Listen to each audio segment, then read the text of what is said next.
3 ans après la disparition du détective Alan Rohr lors de ce qui devait être une simple sortie de pêche au lac Okeechobee, son épouse Elaine a appris à vivre avec des questions sans réponse. L'enquête officielle avait conclu à une probable attaque d'alligators.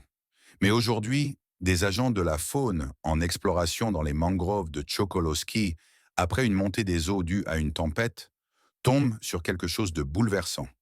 Une révélation enfouie sous des années de silence. Une découverte qui remet en question toutes les hypothèses, pulvérise la théorie officielle et confirme tous ses soupçons. Le réveil sonna à 5h30, comme chaque matin depuis 3 ans. Hélène Rohr tendit le bras à travers l'immensité vide de leur lit king size et l'éteignit avec une précision acquise au fil du temps.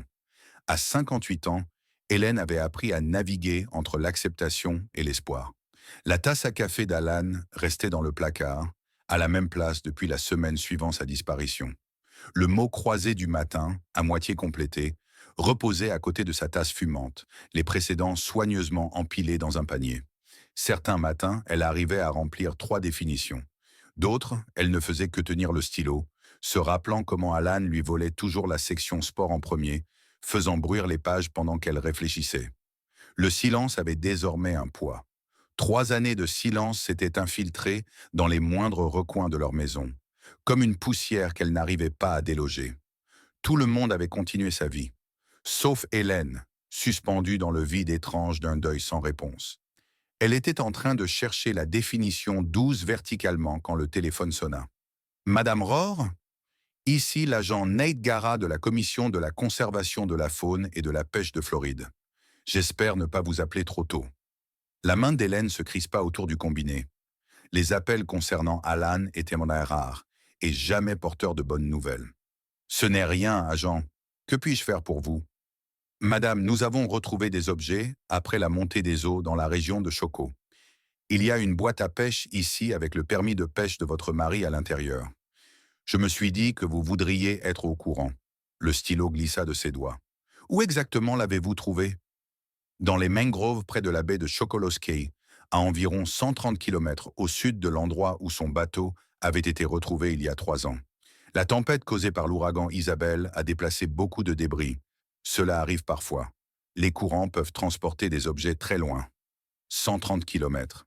Hélène fixait la grille du mot croisé à moitié remplie, l'esprit embrouillé par cette distance. « Vous pouvez passer cet après-midi, si vous le souhaitez. » Le trajet jusqu'à Naples prit 2 heures, 2 heures avalées dans un flou de souvenirs et de bitume. L'agent Guerrero l'accueillit dans le hall du bâtiment de la Commission de la faune et de la pêche. Un homme trapu dans la quarantaine, à la peau tannée par le soleil et au regard mesuré. « Madame Rohr, je suis désolé pour votre perte. Je sais que cela doit être difficile. » Il la conduisit dans une salle d'examen où la boîte à pêche reposait sur une table blanche, sous les lumières fluorescentes. La peinture verte était ternie et écaillée, des balanes s'accrochaient aux charnières métalliques, mais les initiales d'Alan restaient visibles sur le couvercle déformé. « Les courants peuvent l'avoir emmené n'importe où, » dit Guerrero, alors qu'Hélène s'approchait de la table. L'océan est étrange. Parfois, les choses échouent dans des endroits qui n'ont aucun sens. Hélène souleva le couvercle corrodé. La mousse tachée d'eau contenait des rangées de leurres rouillées et de bas de ligne emmêlés. Elle reconnut certains motifs. Une cuillère rouge et blanche qu'Alan préférait pour le bar, des verres en plastique dans des couleurs qu'elle l'avait aidé à choisir au magasin d'articles de sport. Sa gorge se serra en saisissant le permis de pêche. Laminé, gondolé, mais toujours lisible à travers le plastique. « Il y a autre chose, » dit Gara, en désignant le coin de la boîte. « Un GPS. Le boîtier étanche et fissuré, mais nos techniciens pensent pouvoir extraire les données de la carte mémoire. » L'appareil GPS tenait dans sa paume.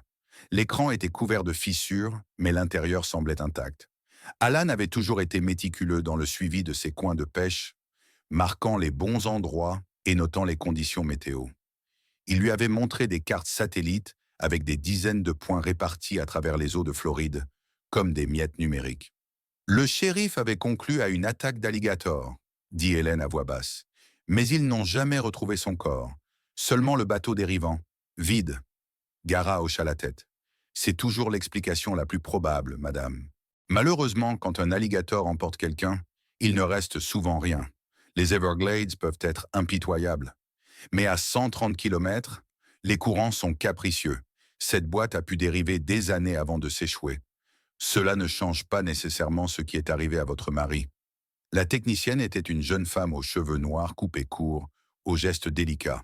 Elle connecta le GPS à son ordinateur pendant que Gara et Hélène attendaient. Dernière position enregistrée, 7h47, le 15 octobre, lut-elle. Une date gravée à jamais dans la mémoire d'Hélène, une frontière entre l'ancien monde et le nouveau.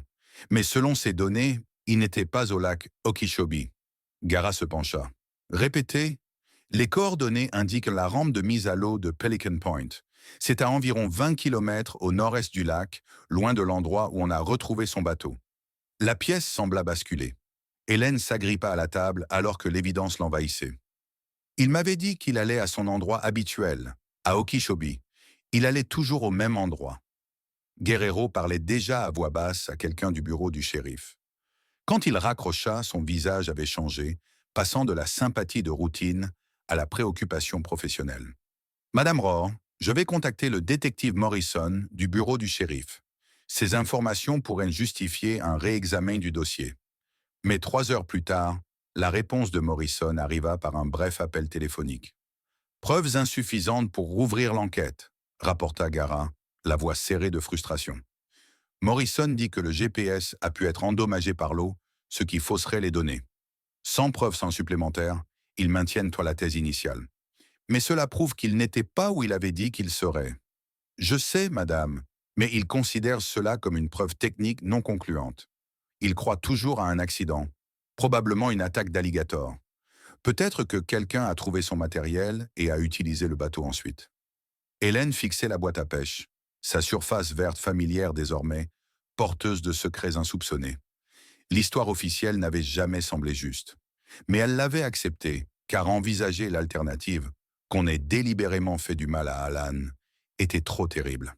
À présent, les coordonnées GPS lui faisaient face comme un point d'accès à la vérité. Agent Guerrero, mon mari était détective pendant 30 ans. Il était méthodique en tout, surtout pour la pêche. Si son GPS indique Pelican Point, c'est là qu'il est allé. Alan ne mentait jamais sur sa destination, et il ne changeait jamais ses plans sans me le dire. Gara hocha lentement la tête. Que voulez-vous faire? Je veux découvrir ce qui s'est vraiment passé à Pelican Point. Le trajet du retour avait un goût différent, chargé d'un but qu'Hélène n'avait plus ressenti depuis les premières semaines de sa disparition. Pendant 3 ans, elle avait vécu avec des questions sans réponse. Maintenant, elle avait des coordonnées, un lieu précis, une heure précise. La boîte à pêche reposait sur le siège passager, non plus comme un simple souvenir du passe-temps de son mari, mais comme une preuve d'un mystère que les autorités avaient écarté trop rapidement. Si la police refusait de chercher la vérité sur Pelican Point, alors Hélène le ferait elle-même. Le lendemain matin, elle chargea la boîte d'Alan dans sa Honda Civic et prit la route vers Pelican Point. Grâce aux coordonnées GPS, elle suivit des chemins isolés, longeant des buissons de palmetto et des cyprès, jusqu'à atteindre une petite rampe en béton menant à une eau sombre.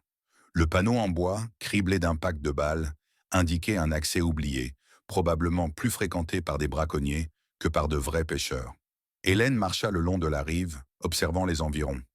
Rien ici ne ressemblait au type d'endroit où un ancien détective prudent aurait choisi de passer une matinée tranquille. Il disait souvent que pêcher seul dans des lieux isolés était dangereux. Un bruissement dans les buissons la fit sursauter. Elle se retourna, pensant voir un raton laveur ou un tatou. Mais la végétation redevint immobile. Une sensation étrange, celle d'être observée, lui parcourut l'échine. Elle rentra à sa voiture, jetant sans cesse des coups d'œil dans le rétroviseur. 1 heure plus tard, elle se gara devant le commissariat de Miami. Le sergent d'accueil la reconnut aussitôt. 30 ans de fête de Noël et de dîner de départ à la retraite rendaient son visage familier. « Madame Rohr, quel plaisir de vous voir. Vous venez voir quelqu'un. J'aimerais parler à la détective Santos. C'est à propos d'Alan. » 20 minutes plus tard, Maria Santos sortit de l'ascenseur, le sourire sincère. À 45 ans, elle était devenue détective principale. Elle avait été la coéquipière d'Alan sur plusieurs enquêtes majeures. « Hélène, viens à mon bureau, on pourra parler tranquillement. » Le bureau de la brigade criminelle n'avait pas changé. Des bureaux en métal, des classeurs, le bourdonnement des téléphones. Le coin de Maria était encombré de dossiers, de tasses de café et de photos de famille. Un café? Volontiers. Hélène accepta la tasse fumante. Maria, j'ai besoin de te parler des dernières semaines d'Alan. J'ai découvert quelque chose. Elle lui parla de la boîte à pêche, du GPS, de Pelican Point. Maria écouta attentivement, prenant parfois des notes. Tu te souviens d'un comportement étrange chez lui avant sa disparition? Maria fronça les sourcils. Oui, à sa fête de départ. Il avait l'air préoccupé.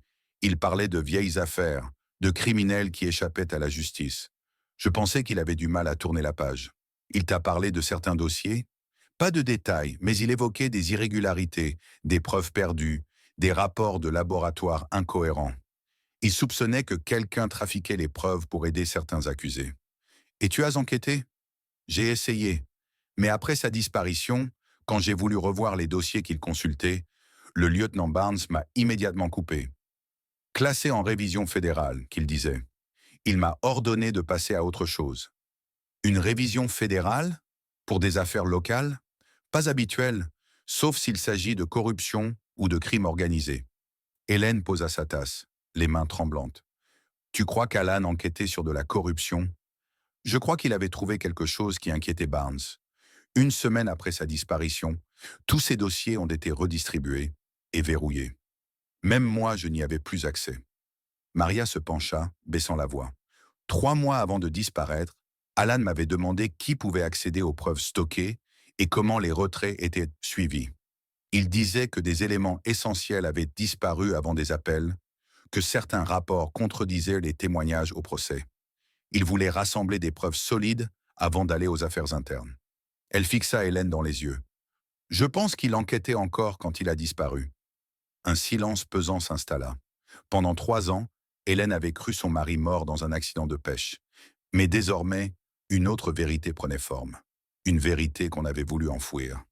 Maria, le GPS montre qu'Alan était bien à Pelican Point le matin de sa disparition. Ce n'était pas un lieu de pêche. C'était un lieu de rendez-vous. S'il enquêtait sur la falsification de preuves, peut-être avait-il prévu de rencontrer quelqu'un qui détenait des informations. Cela aurait du sens. Alan était toujours prudent avec ses sources. Il ne les aurait jamais rencontrées dans un lieu lié à la police. Mais c'était peut-être un piège. « Qu'est-ce que tu vas faire ?» demanda Maria. « Découvrir ce qu'Alan enquêtait réellement, et surtout qui il devait voir à Pelican Point. Hélène, tu risques ta sécurité. Je vis dans l'insécurité depuis 3 ans, Maria. Ne pas savoir ce qui lui est vraiment arrivé est bien pire que n'importe quel danger physique. » Maria griffonna un numéro au dos d'une carte de visite.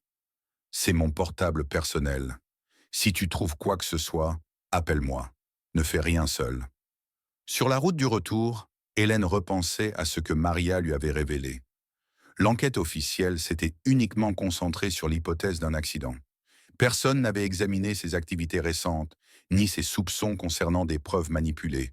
C'était de l'incompétence, ou bien un choix délibéré pour éviter de dévoiler un meurtre.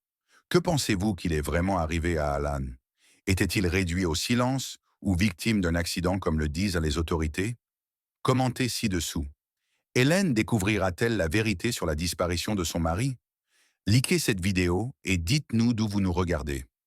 Hélène commença ses recherches dans le garage, là où les affaires d'Alan s'empilaient, oubliées depuis sa retraite. Elle les ouvrit méthodiquement, comme Alan lui avait appris à le faire. Les premières boîtes contenaient des éléments sans intérêt. Lettres de félicitations, rapports d'enquête, certificats de formation.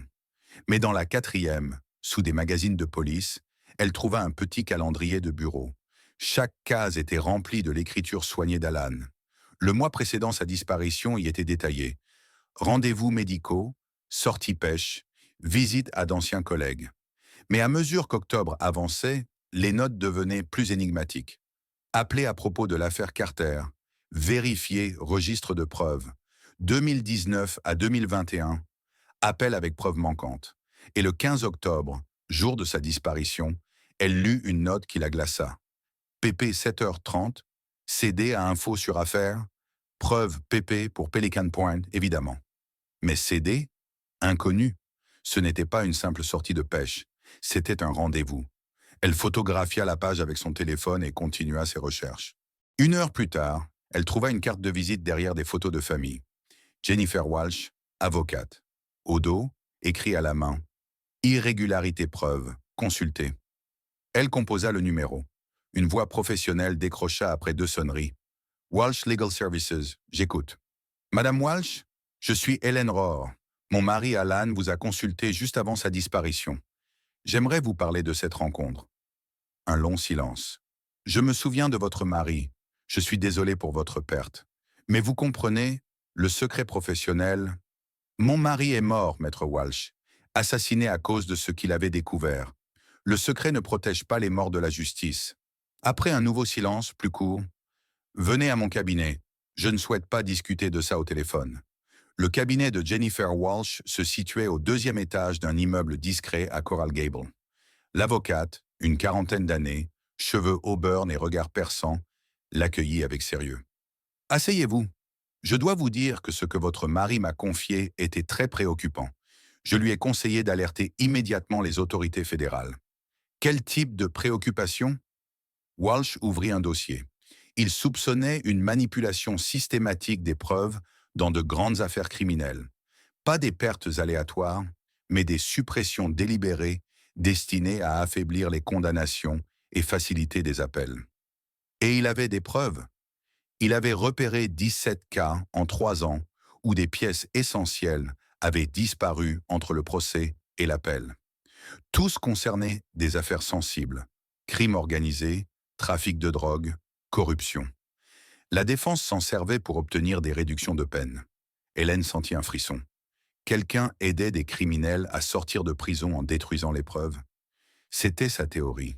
Il pensait que quelqu'un avec accès au stockage des preuves était payé pour faire disparaître ou contaminer certains éléments. Mais il voulait des preuves solides avant d'accuser qui que ce soit. Walsh sortit un 2e document. Il m'a aussi interrogé sur les protections pour les lanceurs d'alerte et les bons canaux pour signaler la corruption policière. Je lui ai dit de contacter la cellule anticorruption du FBI. L'a-t-il fait? Il m'a dit qu'il voulait 1 semaine de plus pour consolider son dossier. Il avait un rendez-vous avec quelqu'un qui prétendait avoir des informations et devait contacter le FBI ensuite. Hélène sentit la pièce se refroidir autour d'elle. Le rendez-vous à Pelican Point. Il ne m'a jamais dit où se déroulerait la rencontre, répondit Walsh. Hélène sortit son téléphone et montra la photo du calendrier. C'est ce rendez-vous dont il parlait. Walsh observe l'image, son visage devenant grave. Madame Rohr, si votre mari a été tué pour cette enquête, vous êtes peut-être en danger, vous aussi. Ceux qui ont fait disparaître un détective chevronné ne reculeront devant rien. Hélène croisa son regard. Alors aidez-moi à les retrouver avant qu'ils ne fassent disparaître quelqu'un d'autre. Walsh resta silencieuse un long moment, pesant la prudence professionnelle face au devoir moral. J'ai gardé des copies des dossiers qu'Alan m'avait remis. La loi fédérale oblige à signaler toute activité criminelle en cours, surtout en cas de corruption publique. Vous l'avez signalé? Oui. J'ai déposé une plainte officielle auprès du FBI il y a 3 jours, après avoir vu aux infos que la boîte de pêche avait été retrouvée. S'il a été tué à cause de son enquête, ils doivent être au courant. Hélène sentit une gratitude mêlée d'inquiétude. Et maintenant? On attend de voir si le FBI prend l'affaire au sérieux.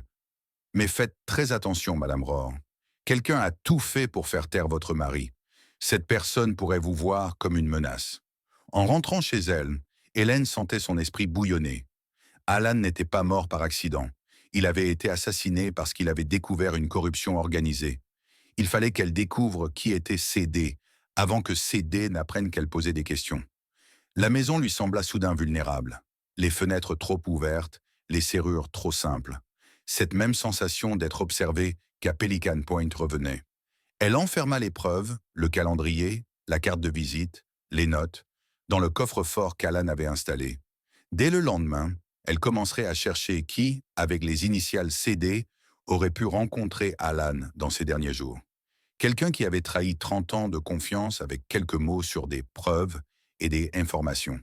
Le lendemain matin, alors qu'elle finissait son petit déjeuner, la sonnette retentit.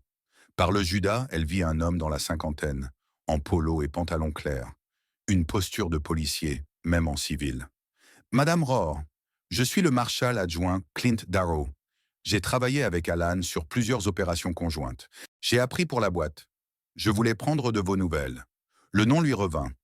Un visage croisé à des fêtes de départ en retraite, mentionné à demi-mot par Alan. Les marshals coopéraient souvent avec la police locale. Rien d'étonnant à ce qu'ils se soient connus. C'est gentil à vous, Marshal. Entrez, je vous en prie. Darrow, taille moyenne, cheveux bruns grisonnants, regard attentif mais mesuré, prit place à la table. Je me doute que tout cela ravive de douloureux souvenirs. Retrouver cette boîte, après tant d'années, vous tenez le coup? Autant que possible. Hélène observait attentivement son visage, cherchant à deviner s'il était sincère ou prudent.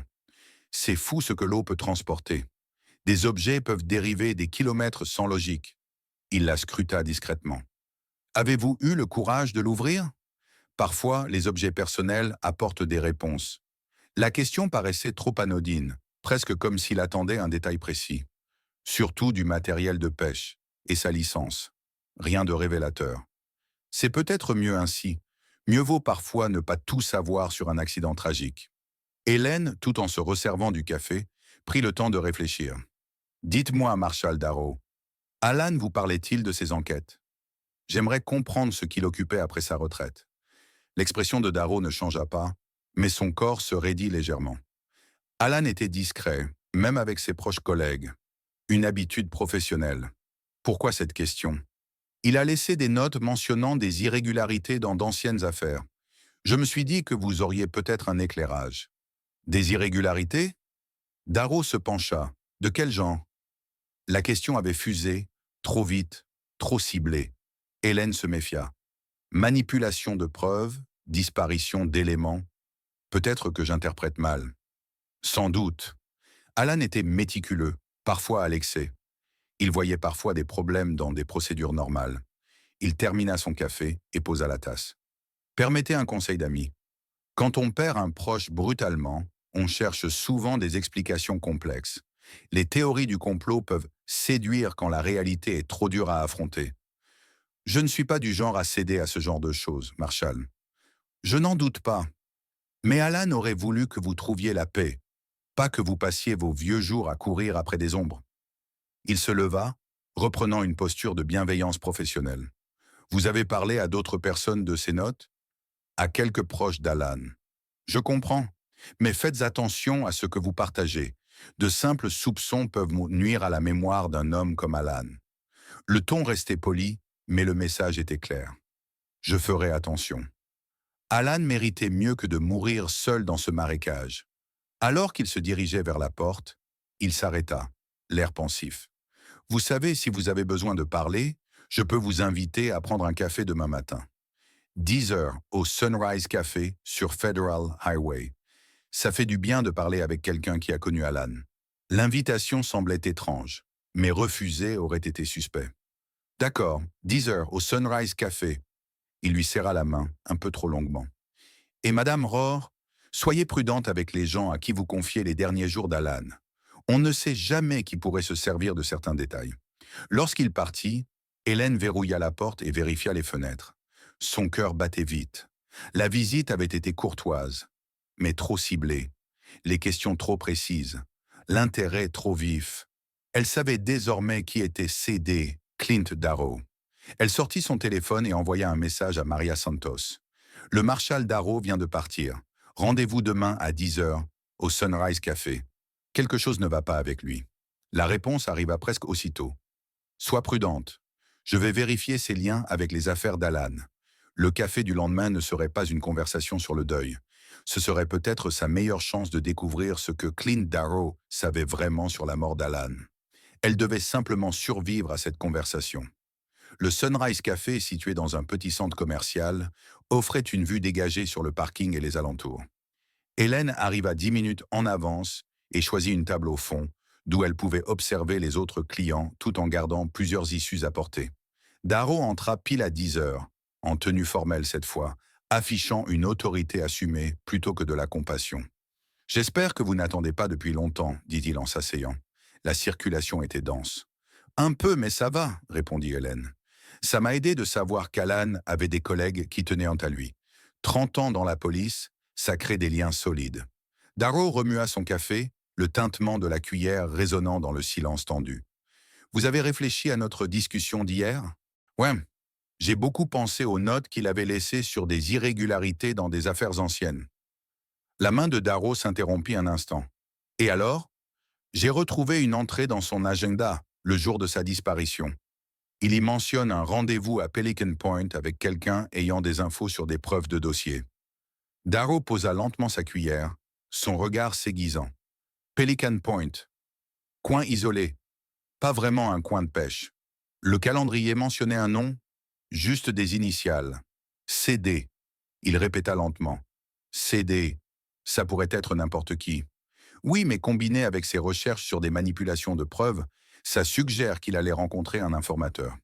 C'est une accusation grave, Madame Rohr. Parler de corruption dans les forces de l'ordre, c'est exactement ce que c'est. Le regard de Darrow se durcit. Qu'espérez-vous accomplir en poursuivant cela? Ça ne vous ramènera pas votre mari. Mais peut-être que ça rendra justice à ce qui lui est arrivé. Rien ne prouve qu'il avait été tué. L'enquête officielle conclut à un accident. L'enquête officielle n'a jamais envisagé qu'il avait rendez-vous ce matin-là. Ils ont cru qu'il pêchait à Okeechobee parce que c'est ce que j'ai dit. Mais Alan ne changeait pas ses plans au dernier moment, surtout pas avec des preuves à remettre aux fédéraux. Darrow marqua un temps. Des preuves? De quel genre? Il avait documenté des disparitions d'éléments clés dans des affaires majeures, des schémas indiquant des falsifications répétées pour favoriser certains accusés en appel. Il en a parlé à quelqu'un d'autre? Demanda Darrow, l'air toujours plus insistant. À une avocate, oui. Il cherchait la bonne procédure pour signaler la corruption. La mâchoire de Darrow se contracta. Quelqu'un que je connais? Je ne pense pas. Et dans sa boîte de pêche, rien d'autre d'utile? Non? Juste ses affaires habituelles. Pas de documents, ni d'enregistrement. Darrow parut déçu. Si jamais vous trouvez autre chose, mieux vaut le remettre aux autorités. Ne vous lancez pas seul là-dedans. Évidemment, Hélène se leva pour aller aux toilettes. Une fois à l'abri, elle appela discrètement le 911. Je suis au Sunrise Café avec le marshal Clint Darrow. Je pense qu'il est lié à la disparition de mon mari. Êtes-vous en danger immédiat? Je ne sais pas. Il pose des questions très précises. Je pense qu'il était la personne qu'Alan devait rencontrer le jour de sa disparition. Des unités sont en route. Restez en zone publique. Ne partez pas avec lui. Hélène garda l'appel actif et retourna à table. Darrow semblait tendu. Tout va bien? Oui. En fait, je pensais... Et si nous allions faire un tour? Je pourrais vous montrer quelque chose qui vous éclairerait sur la dernière affaire d'Alan. Quel genre de choses? Des éléments qui pourraient répondre à vos questions. Mais pas ici, c'est trop sensible. Chaque fibre de son être criait au danger. Je crois que je vais partir. Elle tenta de se lever, mais Darrow attrapa son poignet. Non. Il entr'ouvrit sa veste, révélant son arme. Parce que si vous partez, des gens vont être blessés. À commencer par ce vieux couple là-bas. Qu'est-ce que vous voulez? Que vous compreniez qu'Alan s'est mis dans une situation dangereuse et que vous devez décider si vous voulez faire la même erreur. Il se leva, sa main proche de son arme. Nous allons marcher jusqu'à mon véhicule. Vous allez sourire et monter dans le siège passager. Si vous faites quoi que ce soit d'alarmant, je sors mon arme. Et des gens mourront. Vous bluffez. Vraiment? Ses yeux étaient vides, sans la moindre trace d'humanité. Hélène obéit, sentant sa présence menaçante derrière elle. Ils sortirent du café, marchèrent jusqu'à un SUV noir, garé au fond du parking. « Montez !» ordonna-t-il en ouvrant la portière. Elle hésita. Entrer dans ce véhicule revenait à signer son arrêt de mort. Mais refuser risquait de déclencher une fusillade. Et il y avait des innocents autour. Elle monta dans le véhicule. Daryl démarra calmement, saluant les patrouilleurs comme un agent fédéral concluant une simple vérification.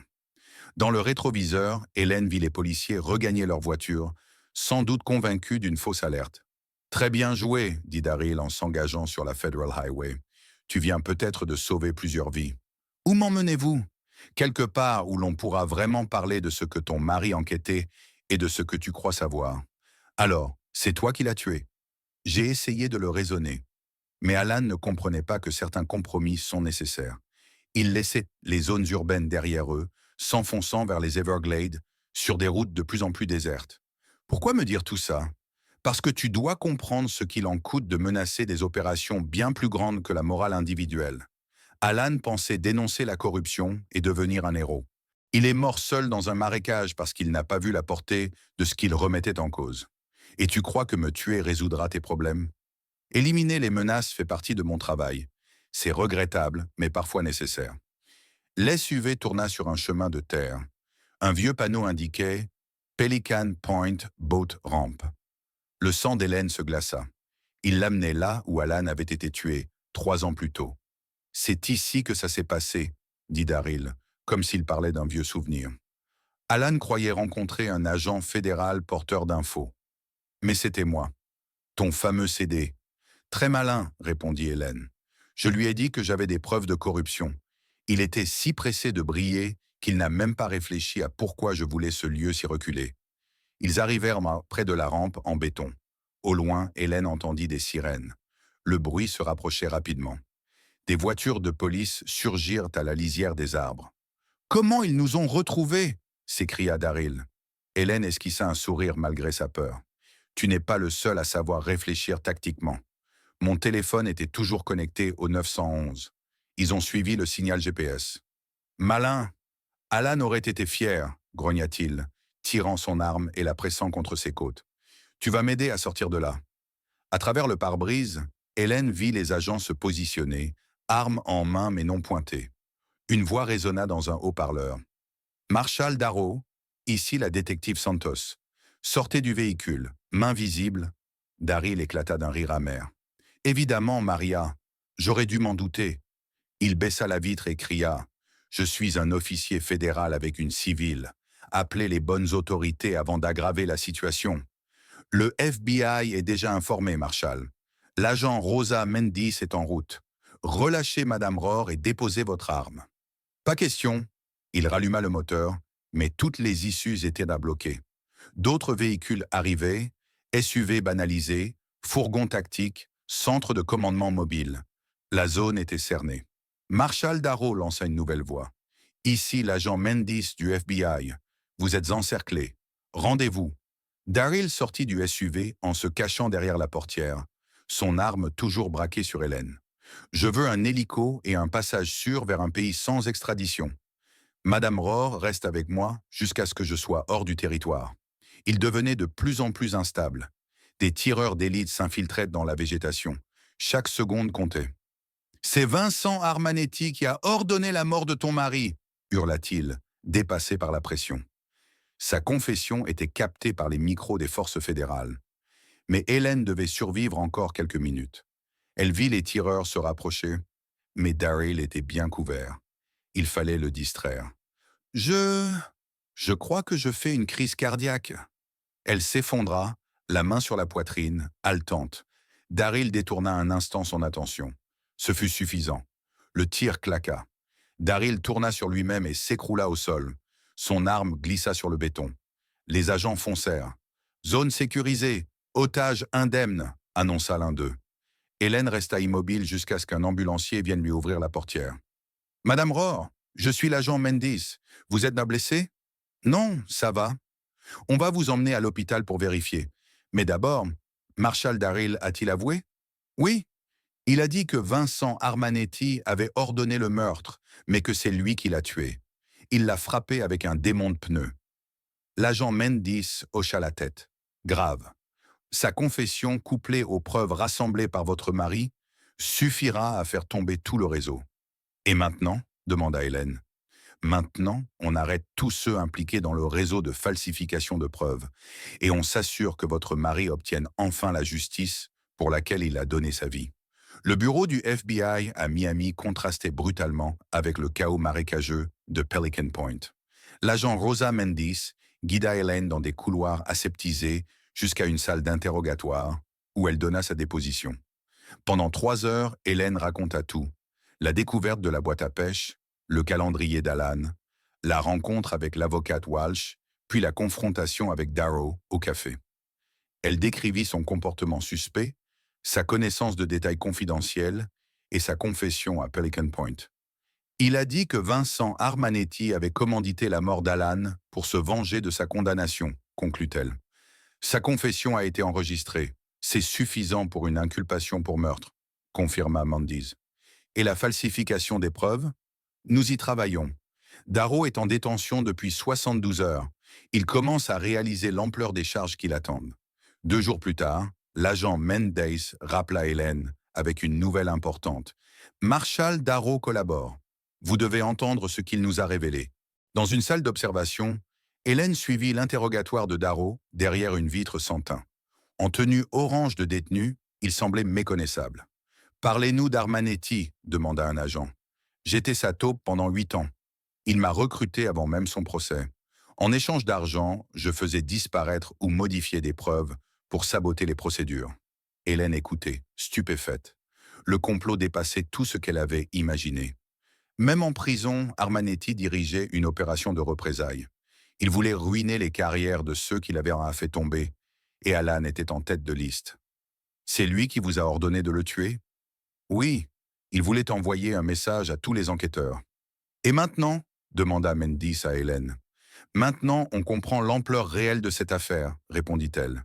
Au fil des jours, la collaboration de Darrow permit de révéler un réseau de corruption s'étendant sur près de 10 ans. 12 personnes étaient impliquées. 3 marshals fédéraux, 2 techniciens du FBI, 4 policiers, 2 greffiers et un substitut du procureur. Tous payés par Armanetti. Ils falsifiaient des preuves, intimidaient des témoins, modifiaient des dossiers ou choisissaient arbitrairement quelles affaires poursuivre, expliqua Mendes. Les arrestations débutèrent un mardi matin, simultanément dans 3 États. Hélène vit aux infos des agents emmener menotter des policiers, des magistrats et des fonctionnaires.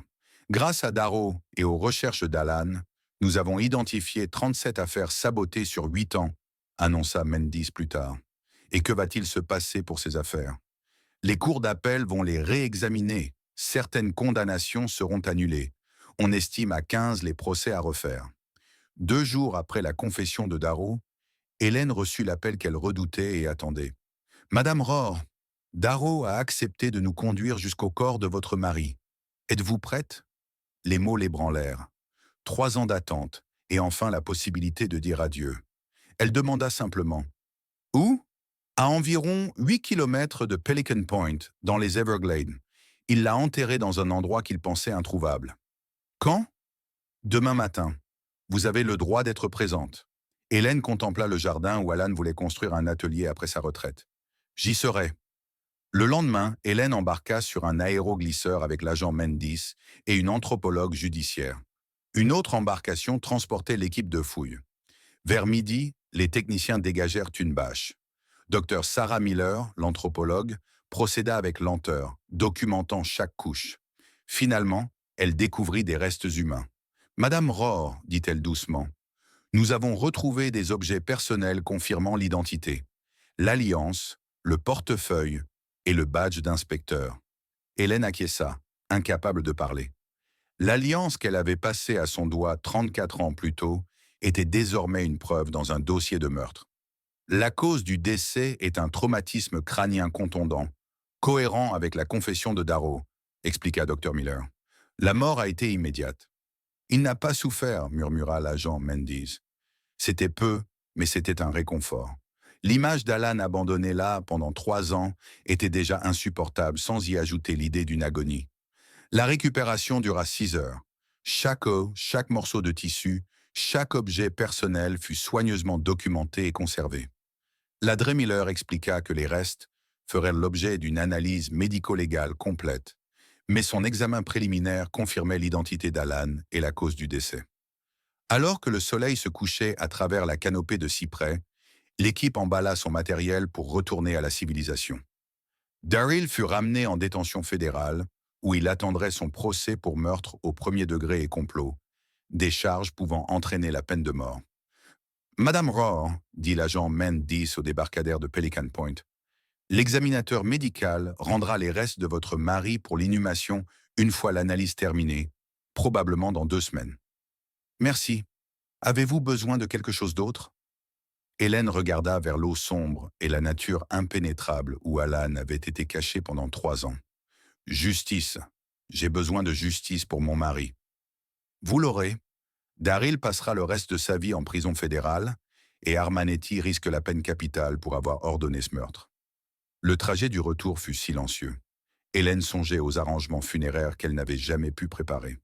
Pendant 3 ans, elle avait vécu dans l'incertitude, incapable de faire son deuil. Maintenant, elle pouvait enfin commencer à dire adieu, sûre que les coupables seraient punis. Ce soir-là, elle appela Maria Santos pour lui annoncer la nouvelle. « Comment tiens-tu le coup ?»« Mieux que prévu. »« Chien, c'est horrible de savoir où il a été tout ce temps, mais c'est aussi un soulagement d'avoir enfin des réponses. Tout le département veut lui rendre hommage dignement. Nous préparons une cérémonie officielle dès que ses restes seront libérés. Il l'aurait voulu. Hélène, sache que ce que tu as fait en poursuivant cette enquête quand tout le monde avait abandonné, c'était un courage incroyable. Alan serait fier de ta lutte pour la vérité. Je n'ai jamais cru à cet accident de pêche. Quelque chose n'allait pas. Ton instinct était juste. Grâce à toi, un vaste réseau de corruption a été démasqué et démantelé. Après avoir raccroché, Hélène s'assit dans le bureau d'Alan, entourée des dossiers et preuves qui avaient lancé son enquête. Demain, elle commencerait à organiser ses funérailles. Mais ce soir, elle voulait se souvenir de lui tel qu'il avait vécu. Un détective convaincu que la vérité et la justice valent tous les sacrifices. Les procès s'étaient terminés 2 semaines plus tôt. Daryl avait été condamné à la prison à vie, sans possibilité de libération conditionnelle, après avoir plaidé coupable. Sa collaboration avait permis la condamnation des co-conspirateurs, avec des peines de 15 à 30 ans. Vincent Armanetti, le chef du crime qui avait orchestré tout cela depuis sa cellule, avait écopé d'une double peine à perpétuité. À 72 ans, il ne vivrait sans doute pas assez longtemps pour être exécuté, mais cette sentence apportait une forme de justice symbolique aux familles victimes de son organisation. La boîte à pêche qui avait tout déclenché trônait sur le bureau d'Hélène. Sa surface corrodée reflétait la lumière de la lampe. À l'intérieur, les coordonnées GPS pointaient encore vers Pelican Point, le lieu où Alan avait perdu la vie en cherchant à révéler la corruption et à protéger l'intégrité des forces de l'ordre. Son dernier dossier était clos. Son sacrifice avait un sens. Et la justice, bien que retardée de 3 ans, avait enfin triomphé. Merci d'avoir suivi cette histoire jusqu'au bout. Si elle vous a plu, n'hésitez pas à liker et vous abonner pour en découvrir d'autres.